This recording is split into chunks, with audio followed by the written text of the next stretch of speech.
Assalamualaikum warahmatullahi wabarakatuh. Selamat pagi, salam sejahtera bagi kita semua.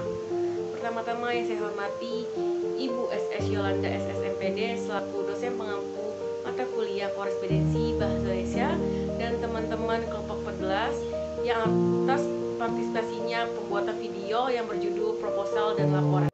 Anggota kelompok 14 antara lain Lydia Amir Viva, Nurbaiti, Rosmalia Herawati, Zulkif Puspita Sari. 1. Pengertian proposal. Kata proposal berasal dari bahasa Inggris to pros yang artinya mengajukan. Menurut Kamus Besar Bahasa Indonesia, proposal adalah rencana yang dituangkan dalam bentuk rancangan kerja. Adapun pengertian proposal menurut para ahli yaitu 1. Hasnun Anwar, tahun 2004, halaman 73, proposal adalah rencana yang disusun untuk kegiatan tertentu. 2. Kera proposal adalah suatu saran atau permintaan kepada seseorang atau suatu badan untuk mengerjakan suatu pekerjaan. 3. Rifki proposal adalah suatu bentuk rencana kegiatan yang dibuat dalam bentuk formal dan standar. Secara garis besar, dapat diambil kesimpulan proposal adalah rencana kerja yang disusun secara sistematis dan terinci untuk suatu kegiatan yang bersifat formal. B. Fungsi proposal. 1. Untuk melakukan penelitian sosial budaya ekonomi dan lain-lain. 2. Untuk mengadakan acara-acara kegiatan seperti seminar, pelatihan, dan perlombaan. 3. Untuk mengajukan dan mendirikan suatu usaha. 4. Untuk mengajukan tender dari berbagai macam lembaga. C. Tujuan proposal. 1. Untuk mendapatkan bantuan dana. 2. Untuk mendapat dukungan. 3. Untuk mendapatkan perizinan. Materi selanjutnya yaitu D. Manfaat proposal. 1. Menjadikan rencana yang mengarahkan kepada panitia dalam melaksanakan kegiatan tersebut. 2. Untuk meyakinkan para donatur atau sponsor agar mereka memberikan dukungan material maupun finansial dalam mewujudkan kegiatan yang telah direncanakan. 3. Menjelaskan secara tidak langsung kepada pihak yang ingin mengetahui kegiatan tersebut. E. Unsur-unsur proposal. 1. Latar belakang masalah. Ditemukan adanya kesenjangan antara harapan dan kenyataan baik secara teoristik maupun praktis yang melatar belakangi masalah. 2. Rumusan masalah. Rumusan masalah dinyatakan secara tersurat berupa pertanyaan-pertanyaan yang ingin dicari. 3. Tujuan penelitian. Tujuan penelitian diungkapkan pada sasaran yang ingin diteliti. 4. Hipotesis. Hipotesis diajukan berupa jawaban sementara terhadap masalah yang diteliti dengan memungkinkan jawaban yang lebih jelas. 5. Asumsi penelitian adalah anggapan dasar tentang suatu hal yang dijadikan pijakan berpikir dan bertindak dalam melaksanakan penelitian. 5. Manfaat penelitian berisi tentang alasan kelayakan atas masalah yang diteliti. 7. Ruang lingkup dan keterbatasan penelitian. 8. Daftar pustaka. F. Proposal berdasarkan tujuannya. 1. Proposal penelitian. 2. Proposal kegiatan. 3. Proposal bisnis. 4. Proposal proyek. Semua proposal itu memiliki tujuannya. G. Proposal berdasarkan formatnya.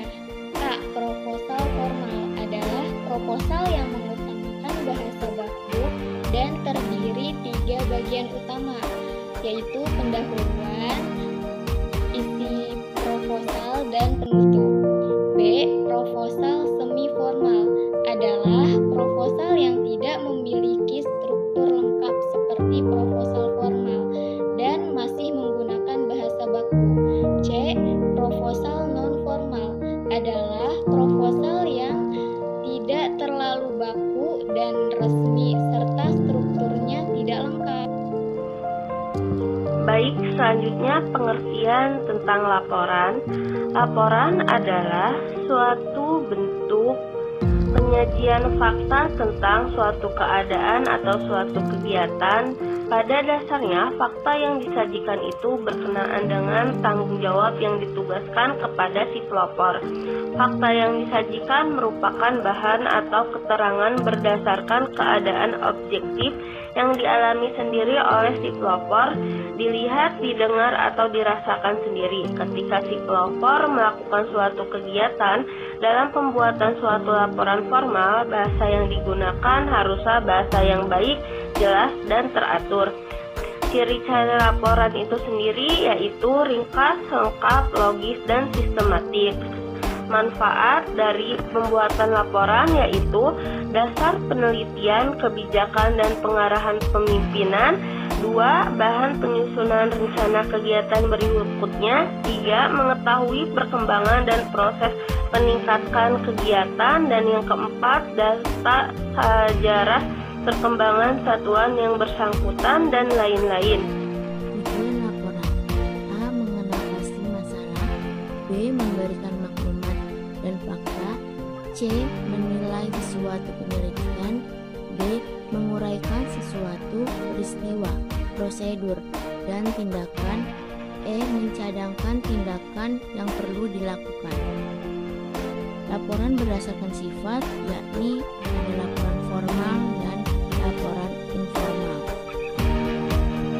Laporan berdasarkan bentuk dibagi menjadi 3. Yang pertama, laporan berbentuk surat adalah laporan yang dibuat secara tertulis dalam bentuk surat, isinya antara 1 sampai 4 halaman. Yang kedua, laporan berbentuk naskah adalah laporan yang disampaikan dalam bentuk naskah, baik naskah pendek maupun naskah panjang. Yang ketiga, laporan berbentuk memo adalah laporan yang ditulis menggunakan memo, umumnya isi laporan pendek. Laporan berdasarkan isinya. Yang pertama, laporan informatif adalah laporan yang bersifat informasi saja. Yang kedua, laporan rekomendasi bersifat penilaian sekilas tanpa adanya pembahasan lebih lanjut. Yang ketiga, laporan analisa berupa hasil analisa secara mendalam. Yang keempat, laporan kelayakan yang berisi tentang hasil penentuan ketidaklayakan atau pemilihan yang terbaik. Yang kelima, laporan pertanggungjawaban yang berisi pertanggungjawaban seseorang atau kelompok kepada atasan yang memberi tugas. Sistem laporan, bagian pembuka biasanya terdiri dari halaman judul yang berupa judul, maksud, tujuan penelitian, identitas penulis, instansi asal atau penyusunan, tahun, daftar isi, dan abstrak. Bagian isi terdiri dari bab 1 pendahuluan, bab 2 kajian pustaka, bab 3 metode, bab 4 pembahasan, bab 5 penutup. Bagian penutup terdiri dari daftar pustaka, daftar lampiran, dan indeks daftar istilah. Demikian presentasi dari kelompok kami. Kurang lebihnya mohon maaf. Wassalamualaikum warahmatullahi wabarakatuh.